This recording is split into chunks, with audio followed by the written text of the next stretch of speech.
के पैरों में खुद कुल्हाड़ी मारी है। स्टार थी आपकी बेटी और आज आपने अपने इन गंदी हरकतों से अपनी बेटी को जमीन पे मुंह के बल गिराया है कहीं ना कहीं, सच में। क्योंकि आपको कोई नहीं जानता था, अनीशा रागड़ की माँ से ही जहां पर भी आपको लोग बोल रहे हैं आपकी बेटी का नाम लेके बोल रहे हैं। जय श्री राम दोस्तों, आप सभी लोगों को मेरा प्यार भरा प्रणाम है। कैसे हैं आप सब? और आज आप सभी लोगों के सामने मैं एक नया वीडियो ला रही हूँ और आप लोग गौर से सुनना प्लीज़, बहुत ही इम्पोर्टेंट है। बहुत सारे डिमांड आ रहे थे मेरे पास मेरे सब्सक्राइबर के लाइव वीडियो में, और कि आप ऐसा क्यों नहीं बना रहे हैं, ये तो आपने बहुत छेड़े, ये मुद्दा क्यों नहीं छेड़ रहे हैं। तो ये वीडियो मैं इसीलिए बना रही हूँ, आप लोग ध्यान से सुनिएगा और आपकी क्या राय है सरल स्वभाव से अपना कमेंट्स रखिएगा।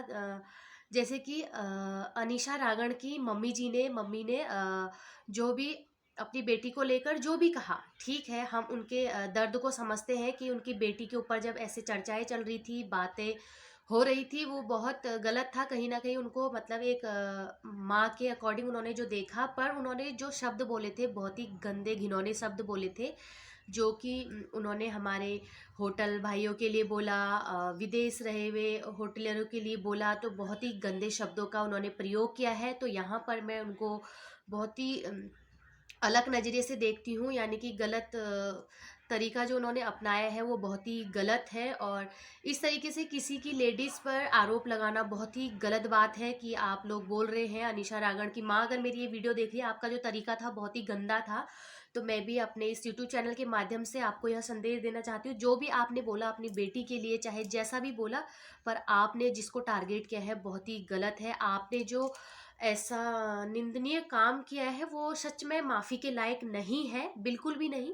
क्योंकि आपने ऐसे लोगों को टारगेट किया, कहीं ना कहीं आपने कई सारे फैमिली हस्बैंड वाइफ के रिश्ते को ख़राब किया है। कई लोगों के बीच में ऐसा शक भी पैदा हो रहा होगा, क्योंकि लोग सात समुंदर पार यानी कि विदेश में रह के जॉब कर रहे हैं। हमारे होटलियर भाई, उनकी जो पत्नियां हैं अपने कहीं दूसरी जगह पे सेटलमेंट रह के अपने बच्चों को लिखा रही हैं, पढ़ा रही हैं। कहीं ना कहीं आपने उनके माइंड में भी वो शक डाल रखा है ज़रूर। और यही कहूँगी मैं, बहुत ही गंदा जो आपने, अगर आपने ये चीज़ सोचनी थी तो पहले सोचनी थी। अगर ऐसी आपकी सोच थी तो आपने अपनी बेटी को इस लाइन में क्यों भेजा, क्यों डाला, आपने वो पहले सोचना चाहिए था। रही बात केशर पवार जी की, सम्मान करती हूँ मैं उनका, और आपकी बेटी ने, अनीशा रागड़ ने बहुत ही ज़्यादा उनके साथ काम किया है, एक दूसरे ने मिलजुल के काम किया है। अगर पहले तो मैं जनता से ये बोलना चाहती हूँ, अगर वो सॉन्ग आ भी गया था कि दूध में मक्खी की तरह तूने मुझे साइड किया और खुला करके मैंने तेरे पे खर्चा किया, तो वो जो सॉन्ग है अनीशा रागड़ की सगाई से क्या मतलब उस चीज़ का? क्योंकि ऐसे सॉन्ग तो कितने आते हैं। और मैं यह कहना चाहती हूँ उन लोगों से, क्योंकि ऐसा नहीं होता है कि कोई भी सॉन्ग अगर हम रिलीज़ कर, कोई भी सॉन्ग हमारा अगर आ रहा है तो ज़रूरी नहीं है कि वो सगाई के दिन रिलीज़ हुआ या सगाई के दिन आउट हुआ तो उसी दिन बना होगा। ये खुद अनीशा रागड़ भी अच्छी तरीके से जानती है, और वो अपनी माँ को समझा भी सकती थी। अगर उनका सॉन्ग आया था, पब्लिक हुआ भी था, तो वो एक खुद सिंगर होके आपको पता होगा कि एक सॉन्ग को या कोई भी चीज़ बनाने में, उसको अपलोड करने में कितना समय लगता है सॉन्ग को, मतलब वो करने के लिए। क्योंकि ऐसा तो है नहीं कि उसी टाइम सॉन्ग गाया, ढोलक बजाया और सॉन्ग पब्लिक कर दिया, ऐसा तो होता नहीं है। क्योंकि काफ़ी टाइम पहले से हमको उसका प्रयास करना पड़ता है और उसके बाद वो पब्लिक होता है, ठीक है। तो ये चीज़ आपकी कहीं ना कहीं बेटी को भी पता होना चाहिए था। हालांकि मैं तो अनीशा रागड़ का सम्मान करती हूँ, बहुत ही फेमस सिंगर है, अच्छी सिंगर है और मेरी छोटी बहन जैसी है। अनीशा रागड़ की माँ ने जो हरकतें की हैं, आपने बहुत ही गंदी हरकतें की। और केशर पवार जी का जो भी गाना आया था उससे आपकी बेटी की सगाई से कोई मतलब नहीं है। लोगों का काम है डालने का, पर आपने इस तरीके से, जो भी आपके नज़रों में थे और जो लोगों ने भी ऐसा काम किया, आप उनको सीधे टारगेट करते। आपने तो पूरा मतलब पूरे इंडिया के लोगों को टारगेट कर लिया। जो भाई लोग हमारे होटल्स में काम करते हैं, बाहर रहते हैं, इतनी मेहनत करते हैं, उनके घर परिवार के लिए, उनकी बीबियों के लिए, किसी की बहन के लिए आपने ऐसे गंदे वर्ड यूज़ करे हैं।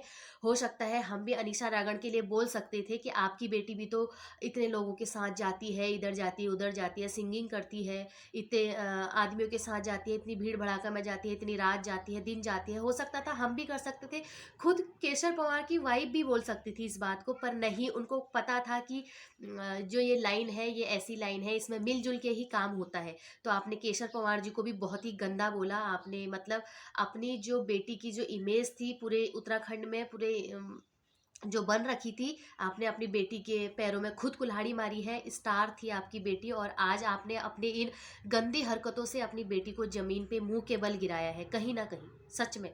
क्योंकि आपको कोई नहीं जानता था, अनीशा रागड़ की माँ से ही जहाँ पर भी आपको लोग बोल रहे हैं आपकी बेटी का नाम लेके बोल रहे हैं। और कहीं ना कहीं मैं ऐसा चाहूँगी नहीं कि अनीशा रागड़ के रिश्ते पे ऐसा कोई ठेस पहुँचे या ऐसा कोई वो हो कि कुछ दिक्कतें हो, ऐसा ना हो। क्योंकि वो भी हमारी एक छोटी बहन जैसी है। अनीता रागड़ का हम सम्मान करते हैं, पर आप अनीता रागड़ की माँ का सम्मान कभी नहीं करेंगे। आपने जो घिनौनी हरकतें की, आपको उन लेडीजों के पैरों में अपनी नाक रगड़नी पड़ेगी तभी।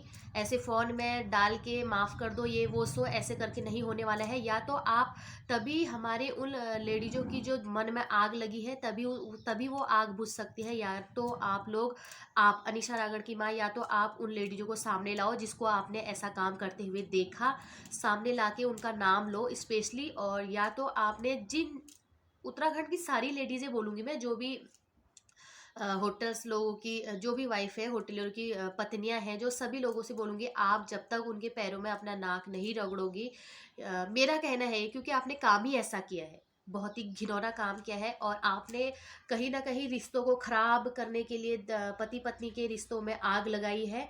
तो आपको, आपके हस्बैंड तो आपसे 4 गुना और ज़्यादा निकले, आप बोल रहे तो आपके हस्बैंड पीछे से और ज़्यादा बोल रहे हैं। और आप अपने हस्बैंड को वहाँ फिर धमका भी रहे हो मीडिया के सामने। तो ये बहुत गलत बात है।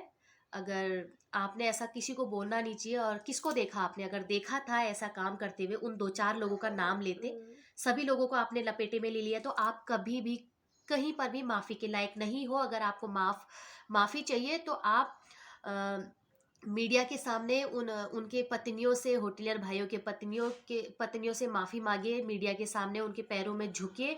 और प्लस इतना ही नहीं, और जिन लोगों को आपने टारगेट किया है, जिन लोगों के बारे में आपने बोला है, उनका स्पेशली नाम लो, उनको कॉलर खींच के आगे लाओ कि किसको आपने देखा है।